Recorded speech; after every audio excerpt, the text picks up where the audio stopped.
کس طرح سے دیکھ رہے ہیں وینزویلا میں جو حالات بنے ہوئے ہیں؟ امریکہ نے جس طرح سے مداخلت کی وینزویلا کے معاملات میں، صدر اور اہلیہ کو گرفتار کر لیا گیا، یہ سلسلہ ماضی میں بھی چلتا رہا، اب بھی اسی طرح سے امریکہ مداخلت کرتا ہے اور اپنی منمانی کرتا ہے، تو یہ سلسلہ کہاں رکے گا؟ کس طرح سے دیکھ رہے ہیں آپ اس سارے معاملے کو؟ جو ہی امریکہ نے یہ ایکشن لیا ہے تو دنیا میں خوف و ہراس پھیل گیا ہے۔ جو بڑے بڑے ممالک ہیں، چین، روس مثال کے طور پر، انہوں نے جو ہے بہت واضح طور پر امریکہ کے اس ایکشن کی مذمت کی ہے۔ جو امریکہ کے اتحادی ہیں وہ ذرا محتاط رہے ہیں، لیکن اتحادیوں میں سے کچھ ایسے ممالک ہیں جنہوں نے کھل کر بیانات دیے۔ مثال کے طور پر ڈنمارک نے ایک امریکی اس ایکشن کے اوپر بہت افسوس کا اظہار کیا ہے، کیونکہ ڈنمارک بھی نشانے پر تھا امریکہ کے۔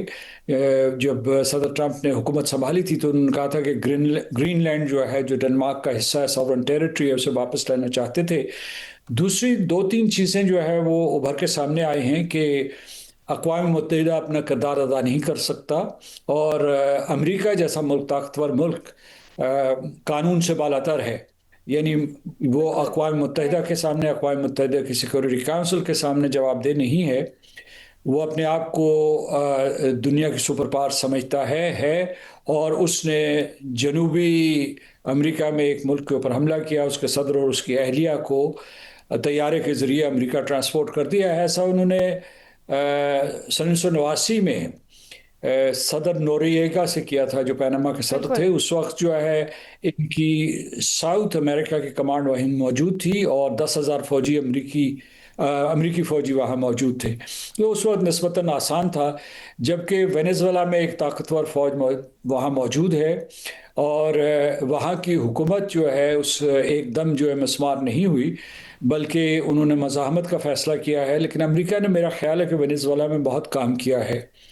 اب امریکہ کے نقطہ نظر سے بھی دیکھ لیتے ہیں کہ امریکہ نے کیا جواز پیش کیا۔ انہوں نے کہا کہ وہاں جمہوریت ناکام ہوئی، ایک ہیومینیٹیرین کرائسس تھا، وہاں سے جو ہے غیر قانونی نقل مکانی ہو رہی تھی، اور پھر جو ہے کہ وہاں ڈرگ ٹریفکنگ ہو رہی تھی جس سے امریکہ متاثر ہو رہا تھا، اور انہوں نے مذاکرات کی بہت کوشش کی، گزشتہ کئی برسوں میں وہ ناکام رہے۔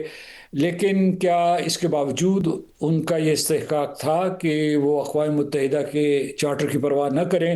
اقوام متحدہ کے چارٹر کے آرٹیکل 2.4 کے تحت وہ ایسا نہیں کر سکتے تھے، کیونکہ چارٹر یہ کہتا ہے کہ جو ممالک کے، جتنے بھی ممالک اقوام متحدہ کے ارکان ہیں، ان کی پولیٹیکل انڈیپینڈنس اور ٹیریٹوریل انٹیگریٹی کے اوپر حملہ نہیں کیا جا سکتا۔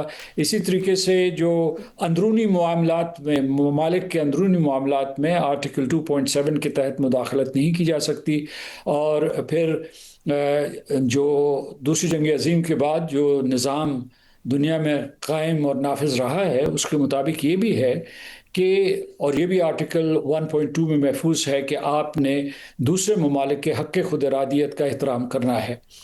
تو اگر کسی کو اختیار ہے، اگر کسی کو، یہ میں مکمل، اگر کسی کو اختیار ہے یوز آف فورس کا، تو وہ اقوام متحدہ کی سلامتی کونسل کو ہے آرٹیکل 41 کے تحت، اور امریکہ نے سلامتی کونسل سے رجوع ہی نہیں کیا۔ اچھا سردار صاحب، یہ فرمائیے گا کہ ایک طرف تو امریکہ نے کہہ دیا ہے کہ وہ وینزویلا کا انتظام اور تیل کے ذخائر جو ہیں اب امریکہ خود سنبھالے گا، دوسری طرف چین نے وینزویلا کے صدر اور ان کی بیوی کی فوری رہائی کا مطالبہ کیا، تو اس سارے معاملے کو آپ کس طرح سے دیکھتے ہیں؟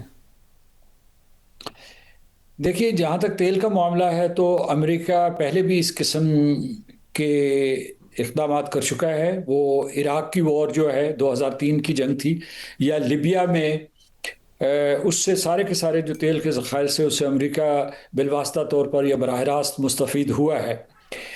اسی طریقے سے اگر تیل کا معاملہ دیکھیں تو ہندوستان بھی زد میں اس لیے آیا ہے کہ وہ روس سے تیل خرید رہا تھا، اور وینزویلا میں اگر امریکہ جانا چاہتا ہے تو وہ جائے گا، اور اس نے اس کے سلسلے میں کوئی تیاری کر رکھی ہوگی۔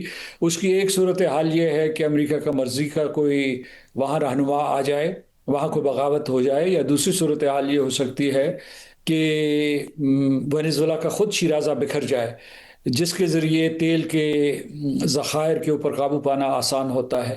تو دوسری طرف یہ ہے کہ جو ایک یہ پیغام جو جس کا کہا نہیں گیا، امریکہ کی طرف سے نہیں کہا گیا، اور زیادہ مبصرین و ماہرین نے بھی اس کے اوپر کوئی خاص تجزیہ نہیں کیا، لیکن وینزویلا کا گٹھ جوڑ تھا چین کے ساتھ، روس کے ساتھ، اور اس کے بعد ایران کے ساتھ. تو ابھی امریکہ نے یہ پیغام دیا کہ آپ جو ہے ہمارے ہیمسفیئر، ویسٹرن ہیمسفیئر، یعنی یہ دونوں امریکاز میں کسی قسم کی کوئی مداخلت نہیں کر سکتے.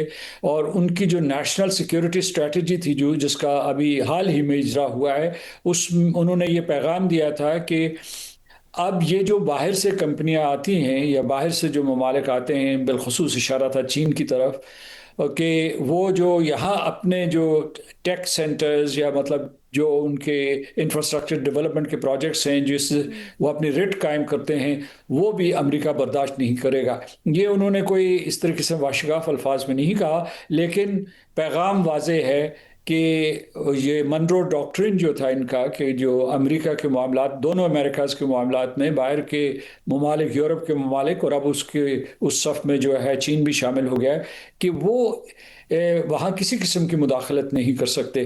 تو یہ جو آپ نے سوال اٹھایا تیل کا، اس کی بہت سی سیاسی اور جیو اسٹریٹجک امپلیکیشنز بھی ہیں، اور امریکہ میں اتنی استعداد ہے کہ وہاں وہ اگر انہوں نے یہ اقدام کر لیا تو انہوں نے شاید کوئی سیاسی تیاری بھی کی ہوئی ہو. لیکن سر واشنگٹن میں تو اس اعلان کے بعد مظاہرے بھی شروع ہو گئے ہیں، تو آپ کیا سمجھتے ہیں کہ ود ان امریکہ اگر اس طرح کے مظاہرے شروع ہوتے ہیں، احتجاج ہوتا ہے، تو کیا پریزیڈنٹ ٹرمپ ان کو ٹیکل کر پائیں گے؟ پریزیڈنٹ ٹرمپ جب سے آئے ہیں ان کے خلاف بہت مظاہرے ہوئے ہیں، یعنی ہر چوک چوراہے میں بڑے بڑے مظاہرے ہوئے. ایک مظاہرہ یہ تھا کہ بھئی نو کنگز، کہ وہ سمجھتے کہ ان کا انداز حکمرانی بادشاہت کا ہے، مطلق العنان بادشاہت کا ہے. تو ان سے ان کی قیادت کے اوپر یا ان کی جو ساکھ کے اوپر یا ان کے روب اور دبدبے یا ان کے جو حکمرانی کے اوپر کوئی اثر نہیں پڑا.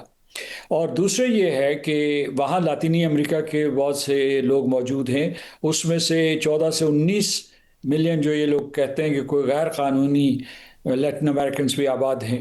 اس میں سے وینزویلا کے بھی ہوں گے، کولمبیا کے بھی، کیوبا کے بھی ہوں گے، دوسرے ممالک کے بھی ہیں وہاں، اور وہاں میکسیکو سے بھی آتے ہیں اور میکسیکو سے گزر کے بھی آتے ہیں. تو ان مظاہروں میں یقیناً ان کی تعداد موجود ہوگی. خود امریکہ میں جو لبرل آرڈر کے حامی ہیں، جو یہ چاہتے تھے کہ قانون کی بالادستی ہو، اقوام متحدہ کے چارٹر کا احترام کیا جائے، کیونکہ یہ نظام پورے کا پورا امریکہ نے خود بنایا تھا، وہ ان مظاہروں میں شریک ہو رہے ہوں گے. لیکن امریکہ اس قسم کے اقدامات پہلے بھی کر چکا ہے. عراق کے اوپر اس نے حملہ کیا تھا بلا جواز 2003 میں، جبکہ بعد میں ثابت ہوا کہ صدر صدام حسین کے پاس یا عراق کے پاس کوئی نیوکلیئر انسٹالیشنز نہیں تھی یا کوئی نیوکلیئر پروگرام نہیں تھا. تو اسی طریقے سے امریکہ نے یہ بھی ایک مرتبہ پھر سے ثابت کیا ہے کہ وہ کسی کے سامنے جواب دہ نہیں ہے، وہ یعنی قانون سے بالاتر ہے. جی، صدر ٹرمپ کی جانب سے اقوام متحدہ کے چارٹر کی جس طرح سے خلاف ورزی کی گئی ہے، ابھی سیریز آف ایگزامپلز ابھی آپ ذکر بھی کر رہے تھے صدام حسین صاحب کا، پھر اس سے پہلے فلپینی پریزیڈنٹ کے ساتھ بھی یہی کچھ ہوا 1901 میں، 1990 میں مینوئل نوریگا کے ساتھ بھی پیناما کے پریزیڈنٹ تھے، ان کے ساتھ بھی یہی کچھ ہوا.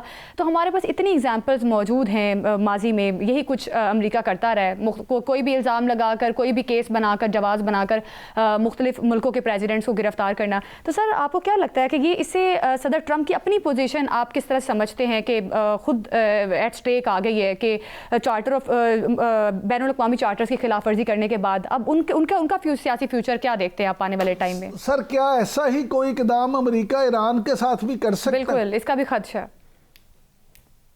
جی بالکل، آپ نے درست کہا کہ ایران کے خلاف اس قسم کا اقدام ہو چکا ہے. گزشتہ برس ہوا تھا جب جو آیت اللہ خامنائی کو تو دھمکی دی گئی تھی، جو راہبر ہیں ایران کے، لیکن جو ان کی سینئر قیادت تھی ان کو ایلیمینیٹ کیا گیا تھا.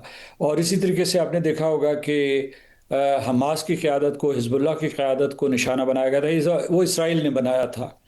اور اس میں امریکہ کی سرپرستی شامل تھی. تو ایران کے اوپر تو یہ ایک قسم کا پریسیڈنٹ قائم ہو چکا ہے.